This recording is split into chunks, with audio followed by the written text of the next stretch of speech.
Let's move up to the Gulf War of 1991. Now, I've been talking for a while now, so let's let somebody else do some talking. The Canadian journalist Barry Zwicker. Fast forward again to August 2nd, 1990.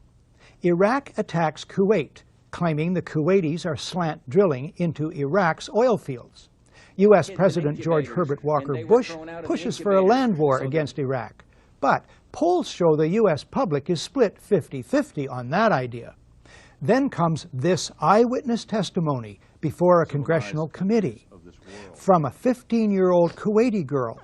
The claim is she cannot be identified for fear of reprisals. While I was there, I saw the Iraqi soldiers come into the hospital with guns. They took the babies out of the incubators, and left the children to die on the cold floor. The U.S. public is outraged. The result? Support for land war zooms. It's a turning point. Desert Storm is launched. 135,000 Iraqis are killed. An estimated 1 million Iraqis, many of them children and old people, then die as a result of 10 years of sanctions. One small problem. There never were any incubator baby deaths, not one. The Canadian Broadcasting Corporation's investigative flagship program, The Fifth Estate, reveals the girl to be the Kuwaiti ambassador's daughter, given her lines and coached in acting by the giant American PR firm Hill & Knowlton. It's one phase in a $10 million joint U.S.-Kuwaiti campaign of deception.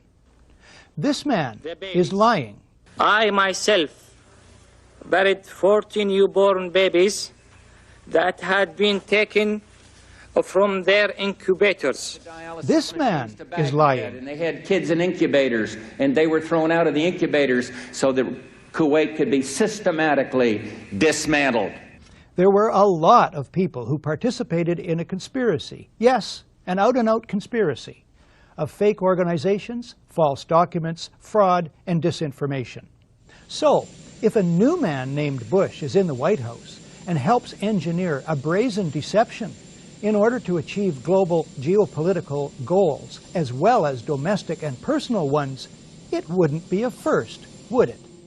So the tactics don't change. Remember, it was Cubans being thrown to sharks and in the Spanish-American War, and it was German soldiers cutting the hands of Belgian children. Atrocity stories will always convince the Americans to get into a war, it seems. This is, by the way, never to deny that real atrocities take place, but usually they're not the ones that the American mainstream media calls their attention to.